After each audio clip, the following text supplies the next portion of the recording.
It was about 8:30 Saturday night when Officer Benjamin Dean stopped a gold Cadillac Escalade for speeding. Police say he had probable cause to search the vehicle and called for backup when he saw 4 people inside.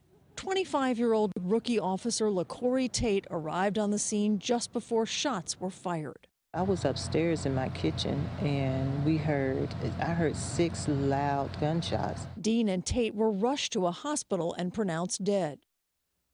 Your son, your daughter, your husband, your wife, a member of your family.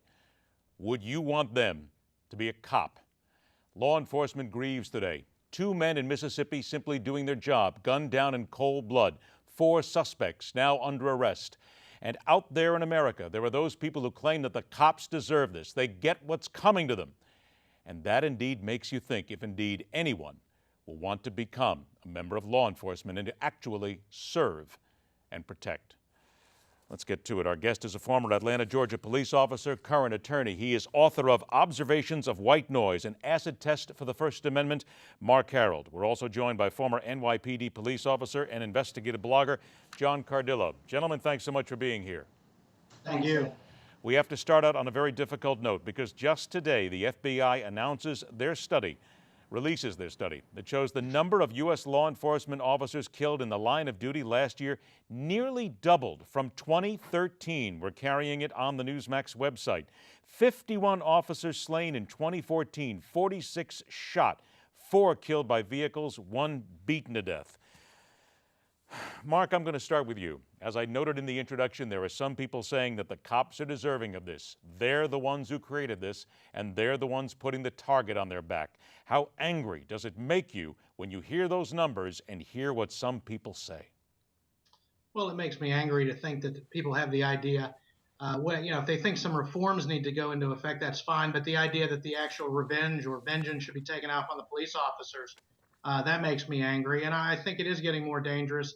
And we're going to see more confrontations, more violent confrontations between citizens and police as this is sort of there's a lot more acrimony, there's a lot more hostility, and I think we will see more of these types of incidents. Mark, I want to bring to your attention that right now we are showing on the screen a Facebook posting from a young lady named Sierra McCurdy.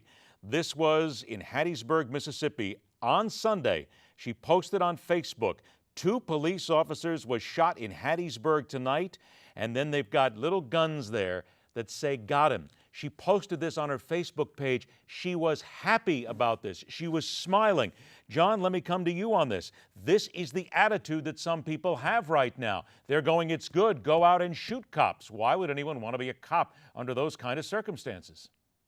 It's getting very tough, Ed, and just a side note, I was the person that led the charge on Twitter, reaching out to Subway against that girl. And we found out late last night that not only did Subway terminate her employment, the local franchisees were so aghast at what she did, they've offered free meals to local law enforcement officers in the Mississippi area. So Subway as a company stepped up, but I don't know at this point in time what departments are going to do to encourage recruitment. The pay isn't very good, and this anti-police sentiment has, I believe, been the direct result of 4 dead young police officers in the last week, in addition to the brother officers in Mississippi, Sergeant Greg Moore in Idaho, and of course Officer Brian Moore in my alma mater, the NYPD. So it is very dangerous, and I do believe this anti-police sentiment, this national permissive attitude toward criminality, has everything to do with what we're seeing today. All right, I've only got a couple of minutes left here, Mark. Let me come back to you. It is despicable what these people do, and I think we're talking about that, what John actually said, this attitude towards criminality at this point. Let's be very honest here. We've said this before, there are bad cops out there. They've got to be weeded out. But how do you then get someone to want to serve and protect when they know that they are walking out of their door, they got a bullseye on their back right now, and it's getting easy? Well, I think you're always going to see people that see law enforcement as a calling. And that's how many people treat it. I think we'll always have people that do want to go into law enforcement. Recruiting will get tougher, especially in departments with lower pay and lower, not the same types of benefits. But how do we solve that, though, Mark? Don't we have to get past that? There's got to be better pay. There's got to be better training. There's got to be something here that gets people to want to be a cop again. Well, again, I mean, I think there's always going to be a group of people who do want to go into law enforcement, but of course, the people are going to make a career choice. The more dangerous it gets statistically, and the more that they feel that they're not in a favored position in society, some people will decide not to go into law enforcement and not see it as a logical choice for their career. John, I guess where we're at right now is in getting to that point. They're going to have to bring in more cops. But is the thing that we have to remember here is we still have to deal with the bad cops. One destroys 1,000 cops, and these 2 cops in Mississippi probably died because you got one guy allegedly who thought that he could just go ahead and kill and run. Well, maybe, but the issue here is that cops that do act improperly are often investigated and prosecuted. And when we've spoken about this, you and I have, millions of police public interactions yearly, a handful of stories of negative occurrences, statistically way sub 1%.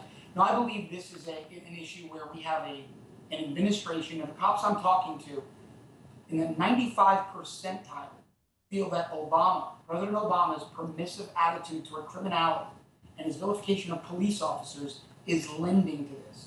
So I think respect, a return to respect for law enforcement, which includes prosecuting bad cops, but teaching the public that it's a dangerous job and to show respect to the badge, to the uniform, and cooperate and comply when the police are acting professionally will go a long way to restoring the enthusiasm that people have in joining the ranks of law enforcement. We are out of time. We're out of time, unfortunately. I have to go, but let me tell you, gentlemen, that we have to continue to talk about this. Marc Harrold, John Cardillo, thanks so much for joining us.